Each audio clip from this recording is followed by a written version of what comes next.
Hey everybody, what's going on? All right. Scott Moran. Is Scott Moran here? Scott, my man, how are you feeling? I got Jan's email earlier today. Man, are you home? Scott was in the hospital, as you all know from last night, and I got an email. He was up at St. Rita's, and I see Scott Moran's name right here. Scott, tell us how you're doing, buddy.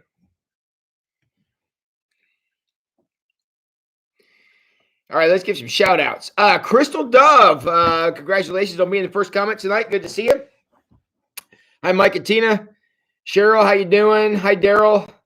My man DW is in the house. Glad because he was having some problems with the link here earlier. All right. Scott Moran, dude, I hope you're doing good. Miriam is here. Hi, Teresa. Hey, Dave and Amy Jessen. Parker is here. Hey, Tim and Candy. Hey, Ange. Anna Kay. And okay. So Scott, you're still at St. Rita's. So you're on your phone at St. Rita's. Tell us how you're feeling. I will read the email that Jan sent me. Hold on here one second. Here we go. Here's the email I got on Scott, so he doesn't have to type all this. Scott was transferred to St. Rita's last night. Doctor calling it a flash pulmonary edema. It happened so fast. When we got him to the hospital, his O2 was at 34%. He's doing better today. Test negative for COVID-19 and MRSA. They won't let Jan come in to see him, obviously, with what's going on. Please keep us in your prayers. So, Scott, glad you're feeling better. 34% is, I mean, I imagine you had passed out at that point. So I'm glad you're awake and doing well. So, hey, Kaya. So, and we're glad to have you with us tonight. Scott, see, tonight we are clear up in Lima. So, all right. Hey, Jack and Cheryl. Angie and Crystal were talking a few minutes ago. That's good. DW and I were talking a few minutes ago, too. And Teresa's praying for Scott. Good deal. So, Scott, we're glad you're here tonight, buddy. So, all right. I also wanted to let you know that I got shipping confirmation on the books I ordered last night. For those of you who were wondering, the book is called The Christian Atheist. It's by Craig Groeschel. I don't know how to say his last name. It's the same guy who wrote Dangerous Prayers. It's the same guy. He wrote a book called The Christian Atheist. It has an orange cover. I'm going to Amazon right now so I can give you a link. DW was telling me that he managed to get this book for free on a library loaning app called DW. What did you call it, buddy? You called it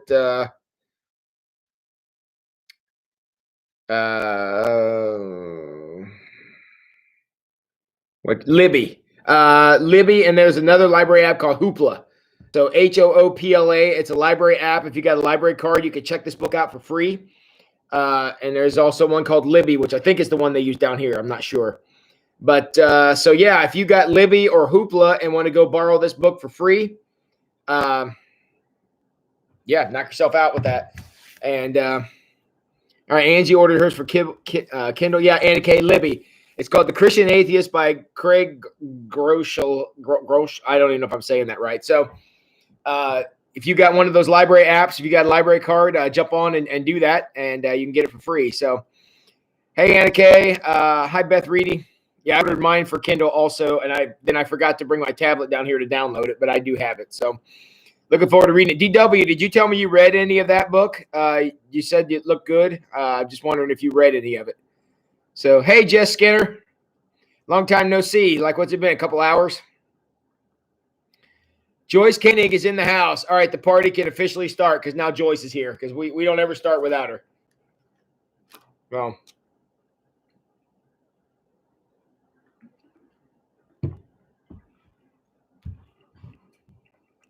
any preliminary comments, DW? What'd you think?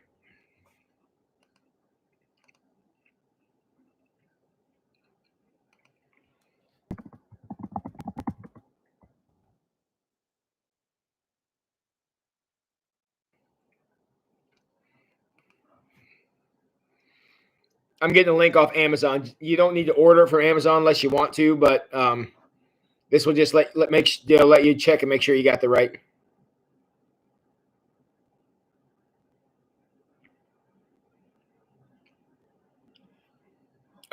Just a few. Kaya tested positive for strep, so just know it is out there with COVID. Yes, Kaya Skinner decided that COVID-19 was too mainstream for her, so she decided to get strep throat because she's just like that, apparently. So, so there we go. Doug, don't test. Hey, Doug, your wife says don't text and drive. Well, we're glad to have you along for the ride here, buddy.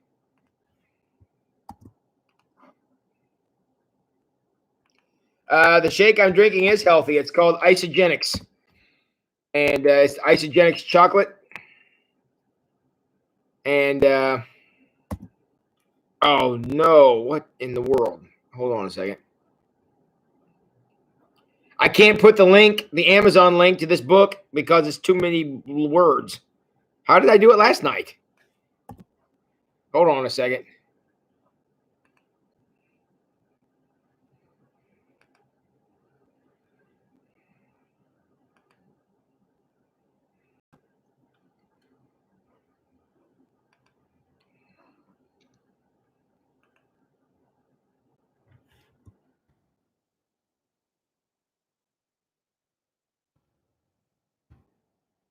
There it is.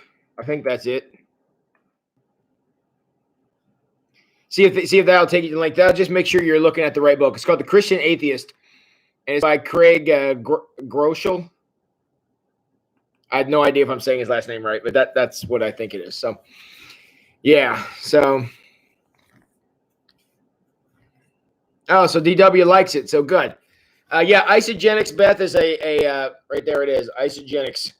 It's a protein shake that I've been drinking for years and years. I like this one because it tastes good and it's it doesn't make my blood sugar spike like a lot of protein drinks will. They have a lot of sugar in them. This one doesn't seem to do that to me, and I've been drinking it for probably 5 years. So yeah, I like it. So good. Okay, so Teresa's praying for Kaya. Hey, Sherry Louth, glad to have you. And all right, very good. So let's see. What question can I ask you tonight? How many people are pleased with the job performance by Mother Nature today? Is anyone out there pleased with what's going on in the weather today? Jump in the comments and tell me how happy you are about what's happening outside.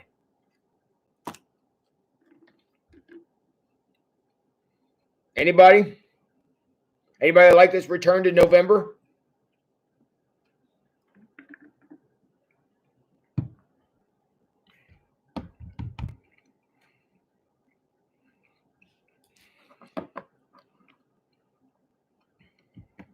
Oh, Scott and Jan, they're having able to talk, guys. Jan, I'm sorry I didn't get back in touch with you today. I was going to call you, and I got tied up in the sanctuary, and I didn't get a chance to get on the phone, but I was hoping you'd be here tonight. And yes, I agree with you. I would like it warmer. Yeah, I think Mother Nature went on vacation. It's too cold to work out. It's too cold to do anything outside today. Matt Clement says, I have nothing good to say, so I won't say anything. Matt, I agree with that. And because I don't have the little button here that lets me blank out words, I'm not going to say my actual opinion either. Because I would have to bleep out some stuff because that's what I think about it. It's awful. So, Beth Reedy, no, just got the boat in and planted flowers. Now I have to cover them up and protect them from frost. Yes. Yeah. Dave Jessen is not pleased, but Dave says he doesn't want any tornadoes. Okay, I agree with the no tornadoes thing. All right, I'll go with that, but I don't know why the freaking sun can't shine. Matt, yeah, you and I are on the same page, buddy. Deb says, heard snow. No.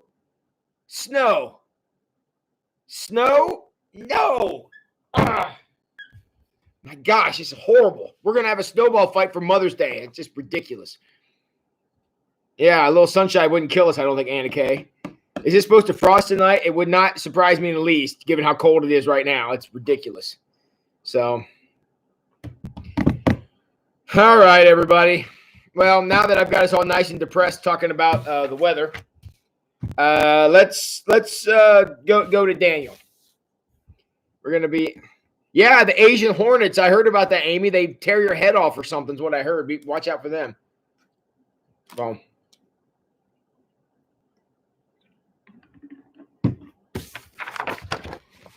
all right. We're going to Daniel chapter 2.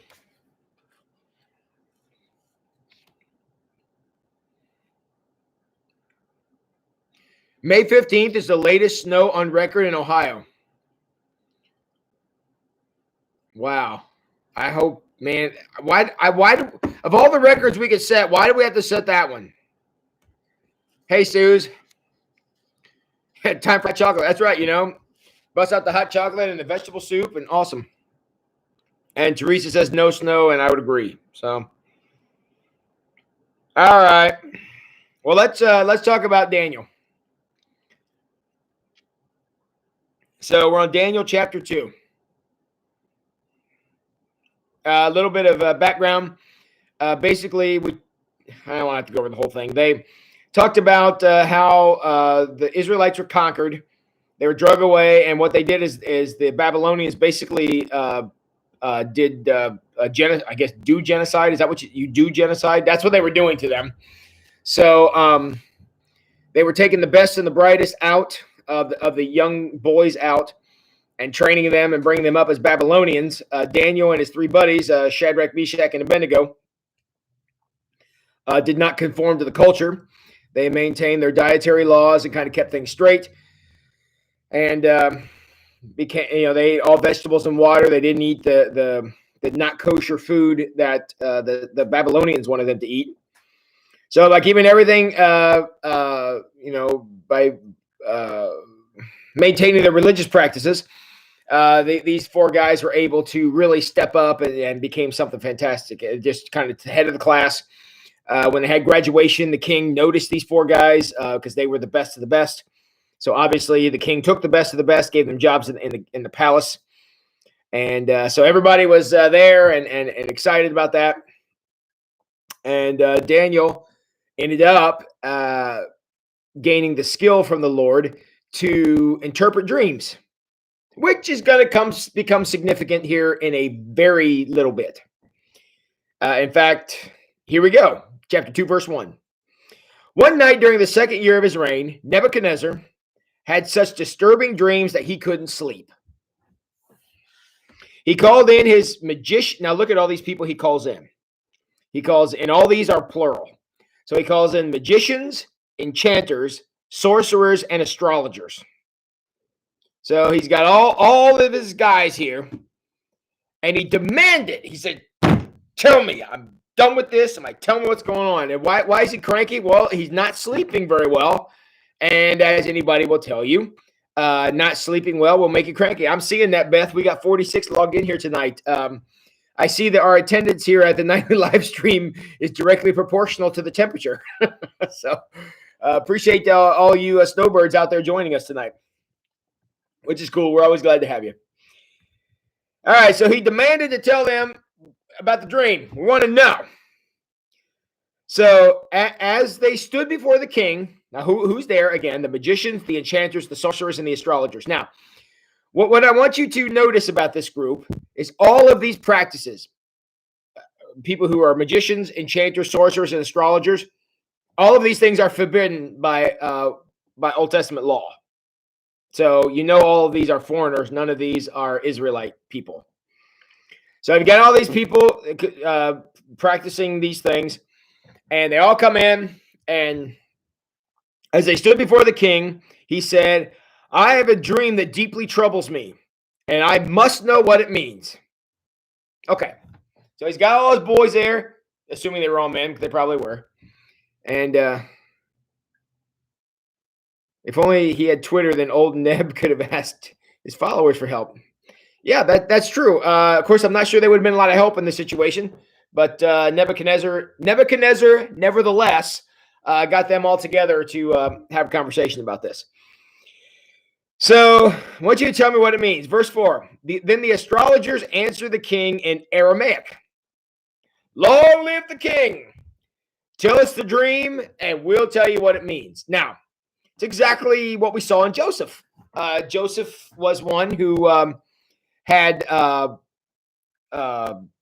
ability to interpret dreams. And when he went before Pharaoh, Pharaoh told him, I saw 7 fat cows eaten by 7 lean cows, and I saw 7 fat grain eaten by 7 thin grain. So Pharaoh was willing to share the dream. Well, Nebuchadnezzar apparently is doubling down on this. Verse 5, but the king said to the astrologers, I am serious about this. If you don't tell me what my dream was and what it means, you will be torn limb from limb, and your houses will be turned into heaps of rubble. Excuse me, what? What did he just, did I hear this right? So we have to not only interpret the dream, we have to say what the dream was. Did anybody else catch that? Right? I mean, this is crazy talk. So so not only do they have to tell Nebuchadnezzar the interpretation of the dream, they don't even get to know what the dream was first. I don't know why he decided to make this challenging, but that's what he decided to do. So, but if you tell me what I dreamed and what the dream means, I will give you many wonderful gifts and honors. Just tell me what I dreamed and what it means. Just tell me the dream and what it means. That's it. Just tell me that. Just tell me my dream without me giving you any hint, and tell me what it means, and man, you're going to be set. Now, obviously, the magicians, enchanters, sorcerers, and astrologers were like, did we agree to this? They're not interested. So here we go. They said, please, your majesty, tell us the dream. We'll tell you what it means. I mean, that doesn't seem like that much to ask. You know, just give us a little bit of the dream here. You know, point us in the right direction. We'll take it from there. And the king replied, I know what you're doing. You're stalling for time because you know that I am serious when I say, if you don't tell me the dream, you're doomed. So you have conspired to tell me lies, hoping I would change my mind. But tell me the dream, and then you'll know, and then I'll know you can tell me what it means.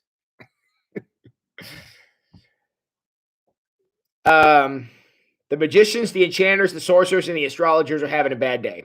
Okay, they're having a bad day at this point. So the king is like, I don't want anybody horsing around. I don't want to tell you what it means because you'll make something up and I won't know if it's true.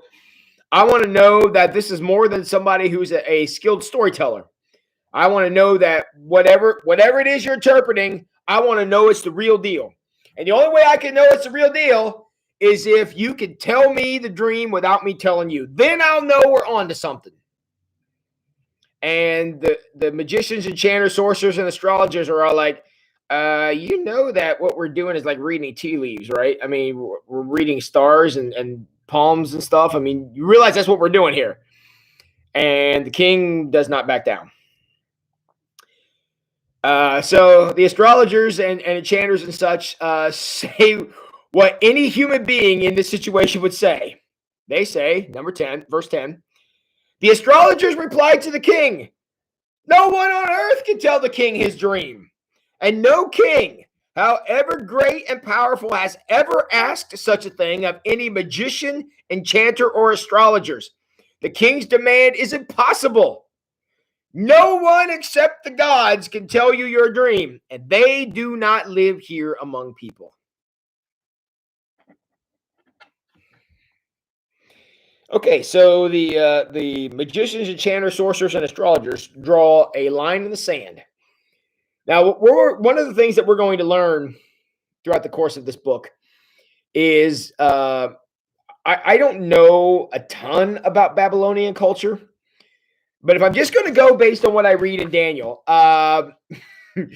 you'll find that a lot of the leaders of the Babylonians are a tad on the impulsive side, just a little bit. And that's right, Teresa. They are passing the buck as fast as they can get it to the next guy. So they're the kings are a tad on the impulsive side. and you never quite know what they're going to do, and they can really get crazy at times.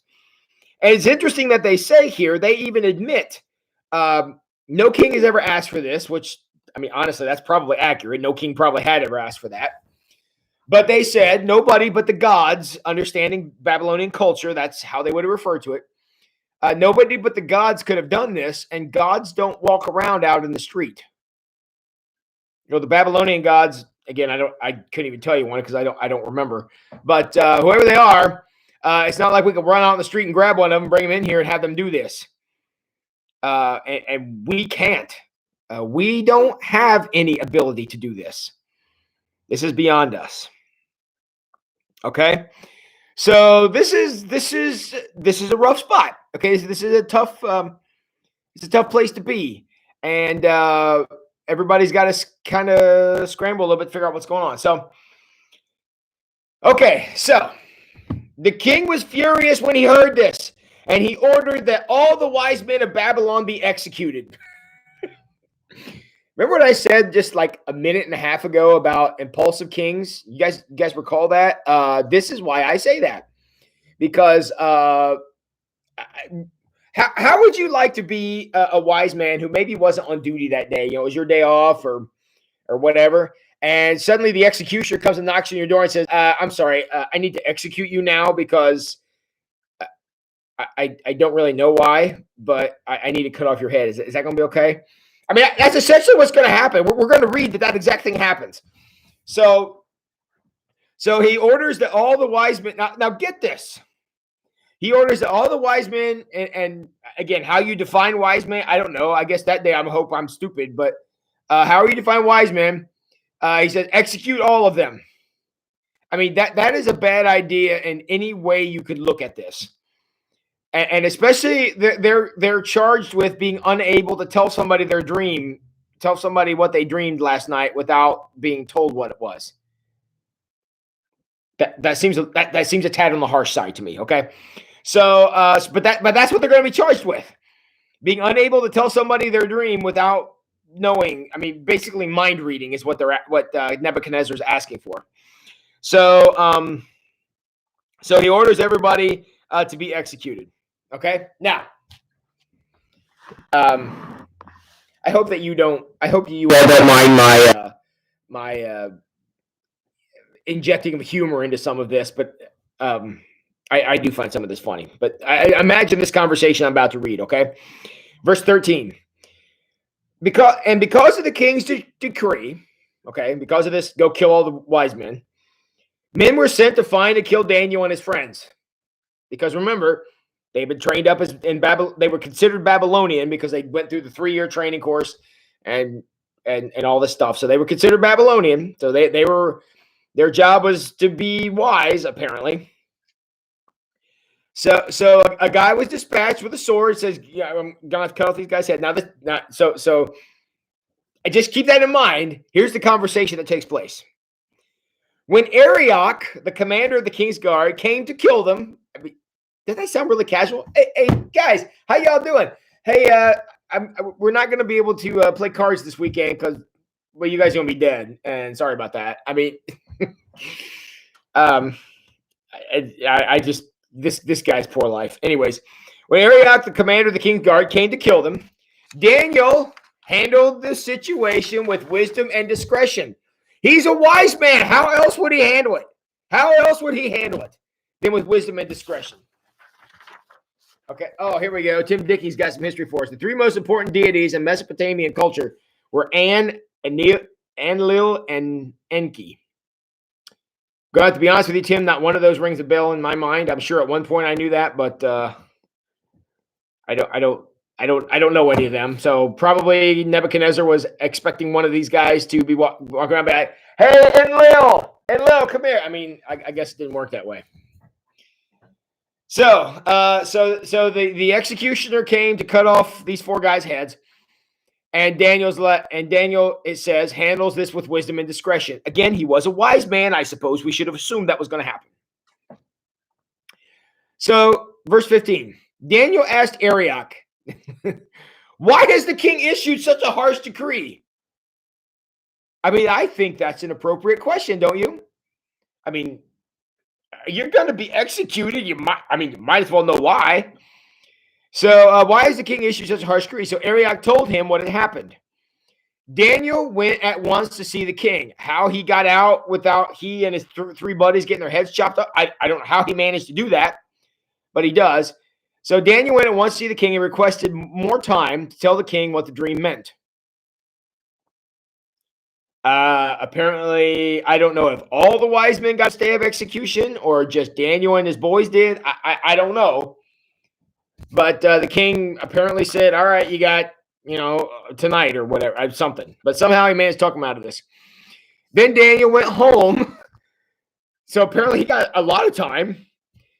He went home and told his friends, Hananiah, Mishael, and Azariah, also known as Shadrach, Meshach, and Abednego, told them what had happened. He urged them to ask the God of heaven to show them his mercy by telling them the secret, so they would not be executed along with the other wise men of Babylon. So it sounds like these are the only 4 guys that got left.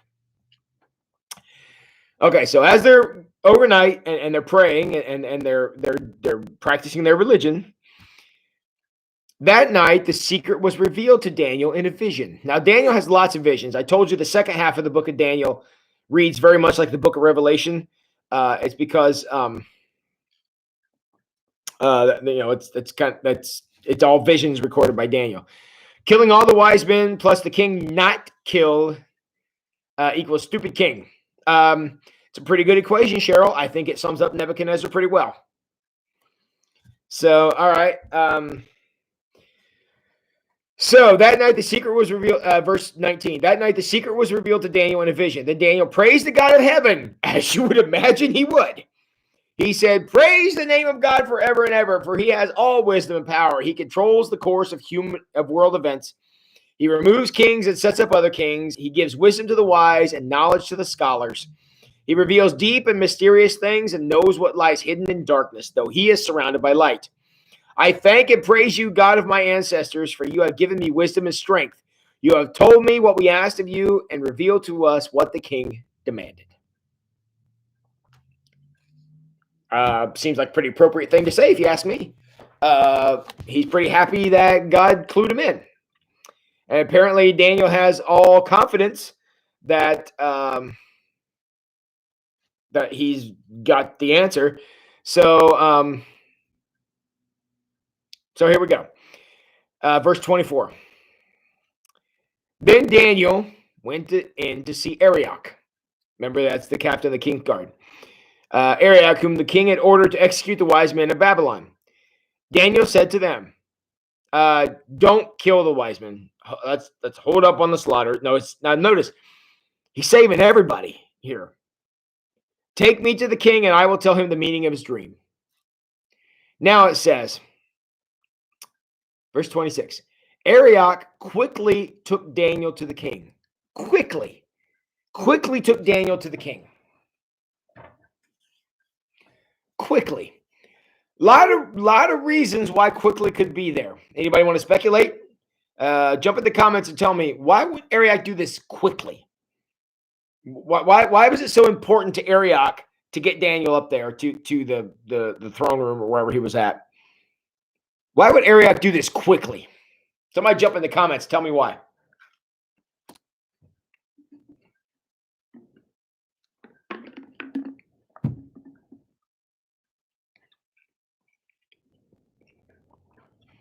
Beth says you didn't agree with the king. I certainly agree with that.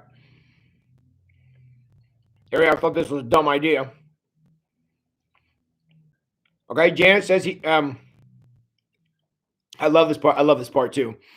He respected Daniel. I mean, honestly, if Arioch went up there and said, "Hey, I got the guy," and Daniel comes out and says, "Hey, you dreamed about 7 fat cows that were eaten by 7 skinny cows," and the king goes, "No, that wasn't it. Now Arioch is in danger." So you're right. That's a lot of respect and admiration to Daniel. No question about it. Teresa says to satisfy the king before he chops off more heads, including his own. That's true.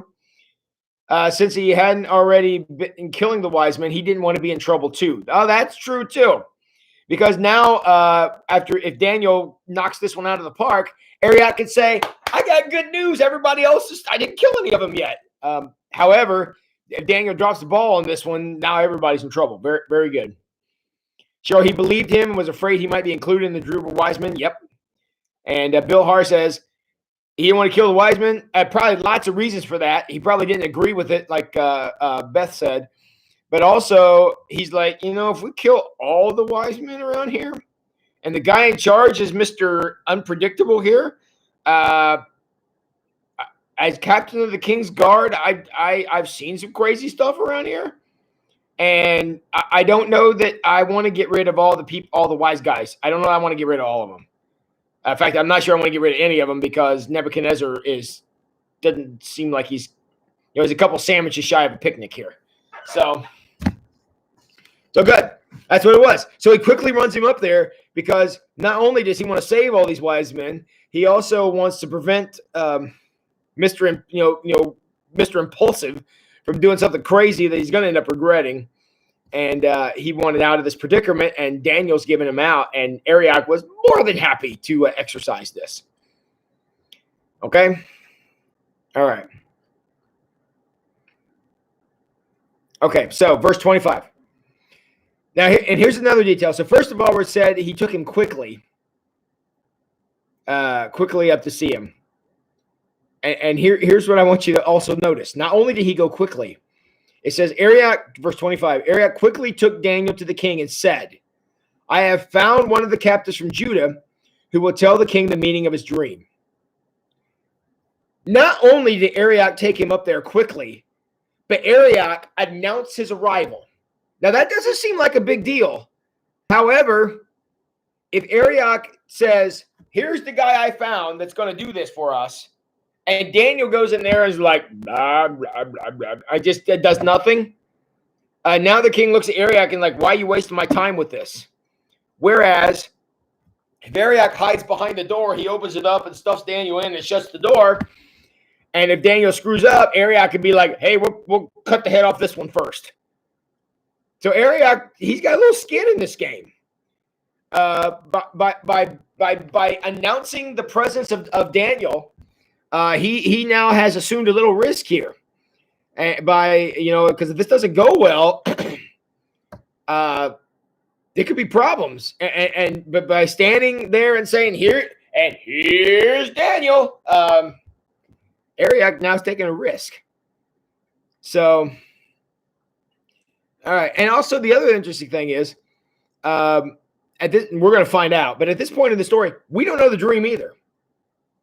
Before, remember when Pharaoh had the dream, I'm pretty sure in Joseph's story, when Pharaoh had the dream, we were told the dream straight out. Here we're not. So there is a little suspense here. So, okay.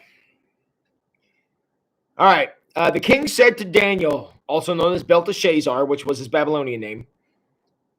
The king says, is this true? Can you tell me what my dream was and what it means? Daniel replied, I love this. There are no wise men, enchanters, magicians, or fortune tellers who can reveal the king's secret. All right, let's stop right there. How happy are said wise men, enchanters, magicians, or fortune tellers? How happy are they with this statement? Now, what he has said has been backed up by evidence because they basically said, nobody can do this. Daniel's agreeing with them. So Daniel's opening statement is, King, you've been asking the wrong people. How happy with Daniel are these guys now going to be? What Daniel describes as the wise men, enchanters, magicians, and fortune tellers. How popular is Daniel going to be amongst that bunch? Are they going to vote him, astrologer of the year? You think the Wise Man Union is going to vote him their president?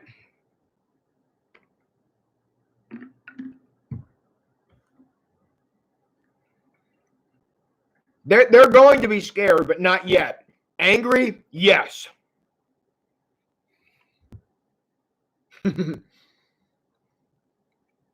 That's right. Daniel's not going to win any popularity contests in this crowd. So they're going to be super upset with him, and they're not going to like him because not only is he about to do what they could not do, he's going to show them up doing it. Yeah, they're going to feel very thrown under the bus. And so now all eyes are on Daniel. This, my friends, is what we call the moment of truth. Okay. All right, so there are no wise men, enchanters, magicians, or fortune tellers who can reveal the king's secret. Verse 28. But there is a God in heaven who reveals secrets. Now, before, when I think it was the magicians in that group were talking, they said, there's no gods amongst us that can do this. I want you to notice what the words Daniel says here are different. His God is singular and has a capital G. That's back to what we talked about before. Having a God. How do you spell the name of your God? Is it capital K, capital G, or lower G? Well, when Daniel says it, it's capital G. And that's the God that Daniel's now relying on. The other guys were the names that Tim threw out in the chat a little bit ago. That's who they were counting on. Daniel says, that's incorrect. There is one. And let me show you what he can do. Okay, but there is a God with a capital G in heaven who reveals secrets. And he has shown King Nebuchadnezzar what will happen in the future. Now I will tell you your dream and the visions you saw as you lay on your bed. All right. Drum roll, please. Here we go. While your majesty was sleeping, you dreamed about coming events. He who reveals secrets has shown you what is going to happen. And it is not because I am wiser than anyone else that I know the secret of your dream, but because God wants you to understand what was in your heart. That's a pretty humble statement. He's still about to absolutely crush the magicians, enchanters, astrologers, and so forth. It's a pretty humble statement.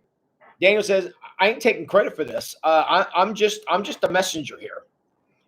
Again, an incredibly humble thing to say. So, and he's not claiming wisdom. He's not claiming creativity. He's not claiming anything. He's just saying, the one true God, spelled with a capital G, wants you to know something. And he gave you this dream so you know it. And he sent me here today so I could make sure you understand. All right. Verse 31. In your vision, your majesty. Again, he's respectful. He's respectful to the king. In your vision, your majesty, you saw standing before you a huge shining statue of a man. It was frightening in sight. I'm sorry, it was a frightening sight. The head of the statue was made of fine gold. Its chest and arms were silver. Its belly and thighs were bronze. Its legs were iron, and its feet were a combination of iron and baked clay. Any engineers in the crowd? What would you think of a huge, let's imagine the Statue of Liberty with a gold head, chest and arms made of silver, belly and thighs made of bronze, legs of iron, and feet, aka the foundation, made of a combination of iron and baked clay. Any engineers or wannabe engineers in the crowd tonight want to comment on that? Jump in. Tell me what's wrong with this picture. What's wrong with the construction of this this fearsome statue? It'd be pretty impressive, big gold head and a silver chest and bronze belly and so forth. What's the design flaw here?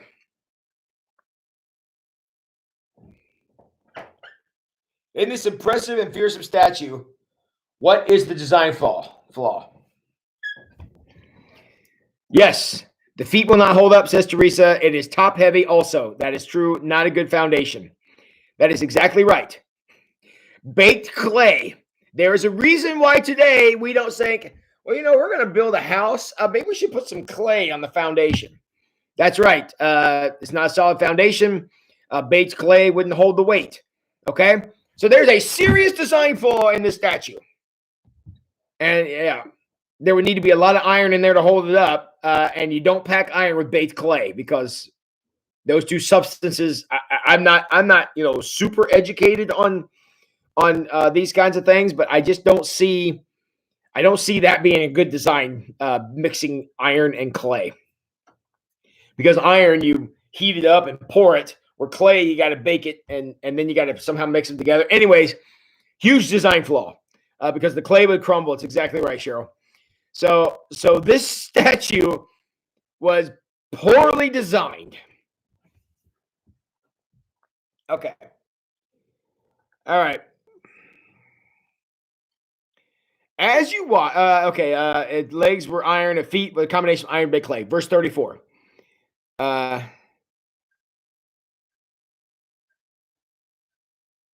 Yeah, pretty fearful, Jan. That's absolutely right. Okay. All right. So, okay. Verse 34. As you watched, a rock was cut from a mountain, but not by human hands.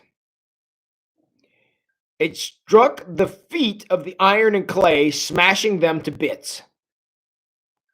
The whole statue was crushed into small pieces of iron, clay, bronze, silver, and gold. Then the wind blew them away without a trace, like chaff on a threshing floor. But the rock that knocked the statue down became a great mountain that covered the whole earth. Now,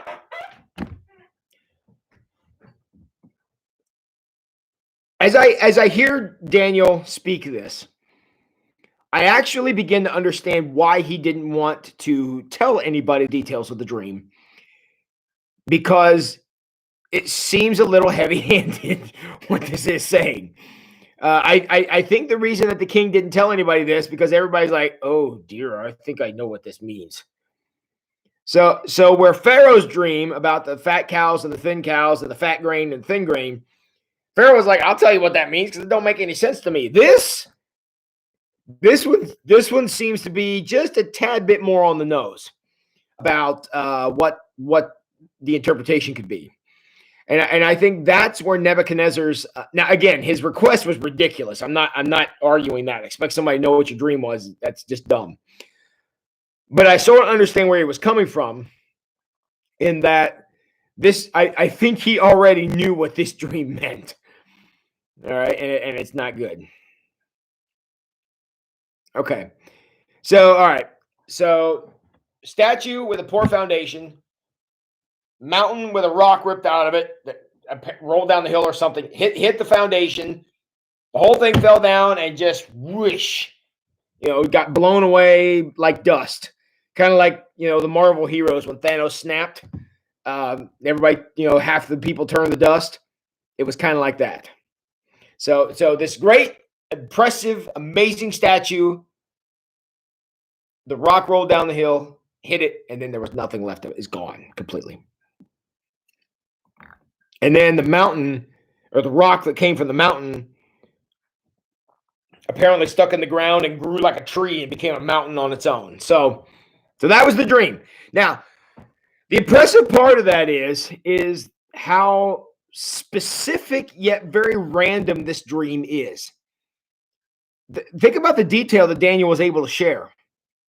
He didn't say a big statue with a poor foundation. He said very specifically, gold, silver, bronze, iron, and then clay. He was very specific of what the statue was. He was very specific about where the rock came from. He was very specific about where the rock struck the statue. He was very specific about how the statue crumbled. He was very specific about how it all blew away. He was very specific about how the rock that landed on the ground grew into a mountain. I mean, these are very, very specific things. It wasn't like, well, you dreamed about a unicorn and a giraffe and they were trotting through the... No. It was very specific. The details were very specific. And which is honestly very impressive, because he had no way to know this. So it was a very impressive thing. And the fact that he was able to be so specific about a number of very bizarre details, I'm sure Nebuchadnezzar was like, oh boy, we are now on to something. And clearly he was. Okay, so the mountain covered the whole earth. Verse 36. That was the dream.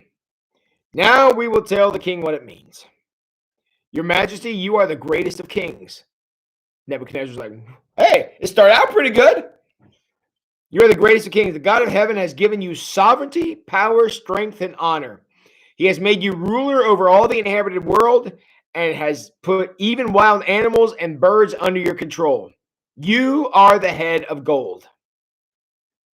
Nebuchadnezzar's like, reward this guy and send him home. But Daniel's like, hold up. I ain't quite done yet. But after your kingdom comes to an end, another kingdom inferior to yours will rise up and take your place. After that kingdom falls, yet a third kingdom represented by the bronze will rise to rule the world. Following that kingdom, the fourth one, as strong as iron. That kingdom will smash and crush all previous empires, just as iron smashes and crushes everything it strikes. The feet and toes you saw were a combination of iron and baked clay, showing that this kingdom will be divided. Like iron mixed with clay, it will have some of the strength of the iron, and while some parts of it will be as strong as iron, other parts will be as weak as clay. This mixture of iron and clay also shows that these kingdoms will try to strengthen themselves by forming alliances with each other through intermarriage, but they will not hold together, just as iron and clay do not mix. During the reigns of those kings, the God of heaven will set up a kingdom that will never be destroyed or conquered. It will crush all these kingdoms into nothingness, and it will stand forever. That is the meaning of the rock cut from the mountain, though not by human hands. Verse 45. That is the meaning of the rock cut from the mountain, though not by human hands. That crushed to pieces the statue of iron, bronze, clay, silver, and gold. The great God was showing the king what will happen in the future. The dream is true, and its meaning is certain.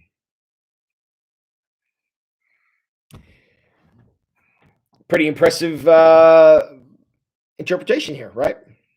Verse 46. Then King Nebuchadnezzar threw himself down before Daniel and worshipped him.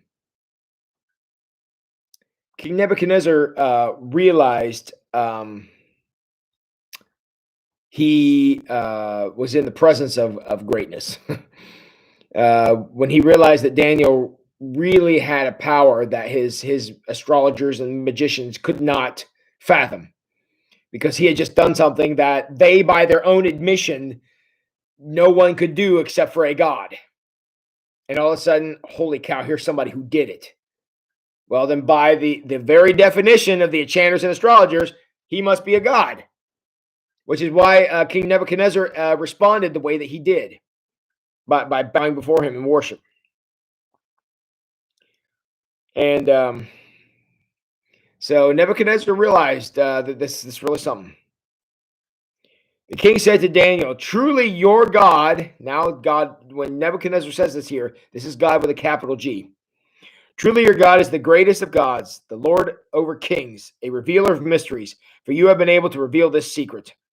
Then the king appointed Daniel to a high position and gave him many valuable gifts. He made Daniel ruler over the whole province of Babylon, as well as chief over all the wise men. Basically, Daniel gets a heck of a promotion here.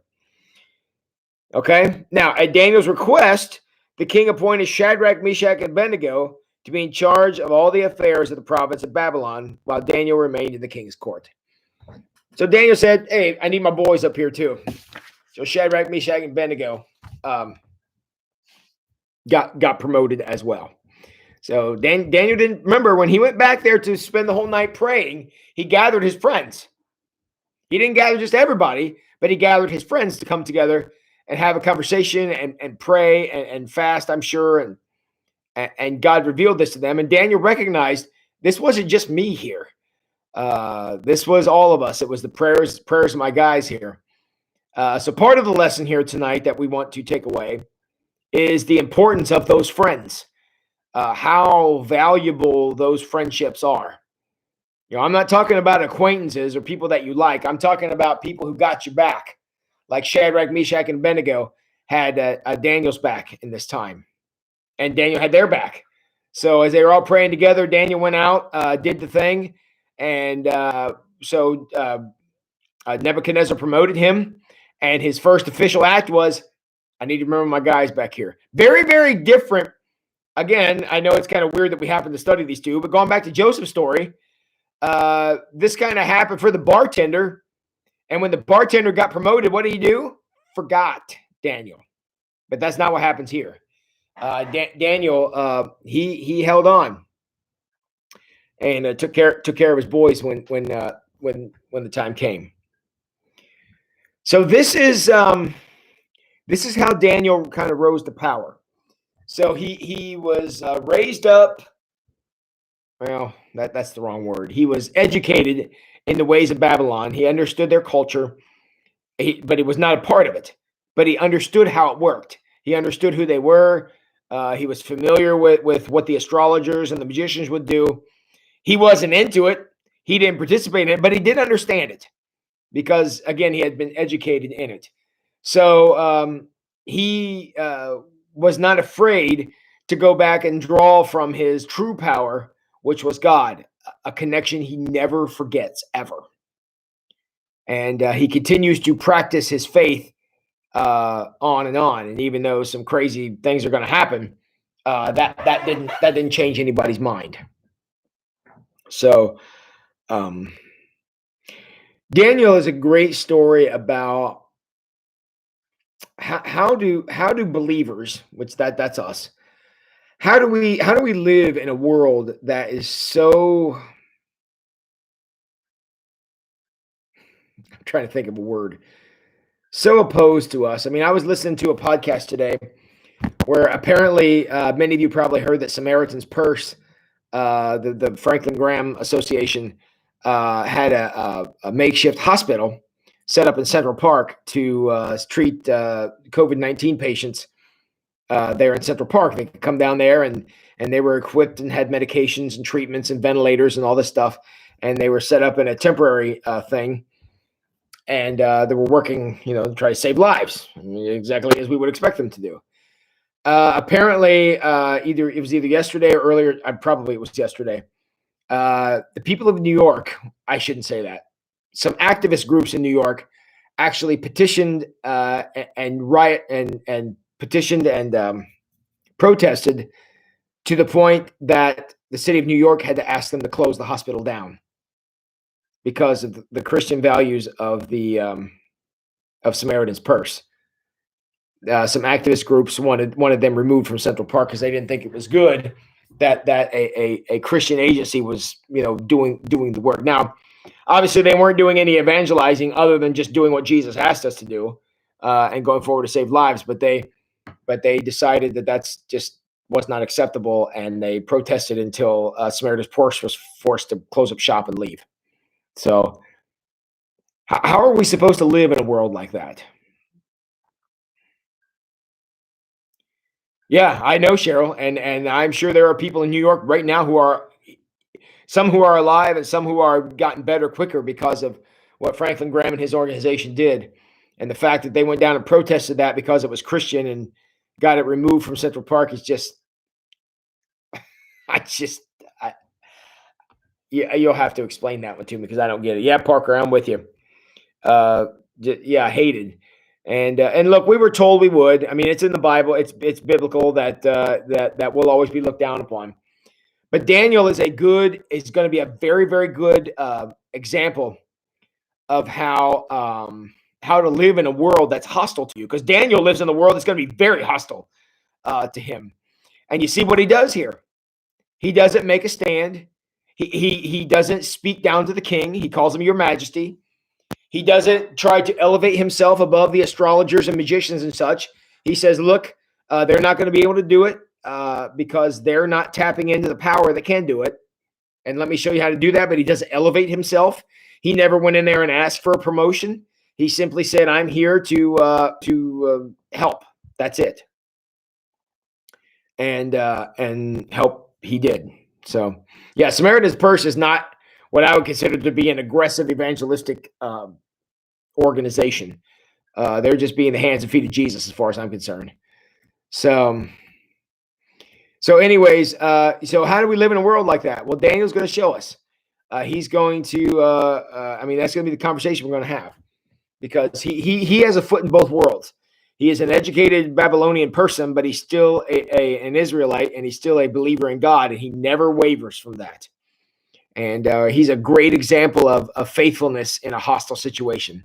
So I think you'll continue to enjoy his story. So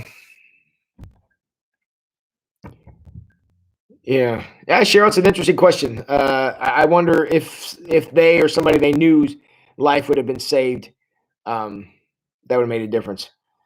Teresa says we live moment by moment with faith in God, hold on to our Christian convictions. Yeah, I mean, I'm sure that if there's a second wave of this COVID-19 and they ask for Samaritan's Purse to come back, they'll be the first ones in there. No questions asked, I'm sure. Yeah, and it is sad. It is sad that, one of these activist organizations, and I know which one it is, but I'm not going to say it here. But they went in and just, why would we want to save lives? Oh my gosh, right? Yes, Jen, I love this story too, because Daniel is going to put a whole bunch of people in their place before this is over. But he does it in the most subtle of ways. It's a fun story, and I'm glad. In fact, I think you and Scott were the ones who suggested this. I'm glad you did. Daniel's a great story, and so I'm looking forward to walking through the pieces of this with you about how to live amidst times of challenge. So, yeah, that's what heroes do, Cheryl, is run toward danger rather than away from it, and certainly Samaritan's Purse is a great example of that. So very good. So thank you, Miriam. You guys enjoying Daniel?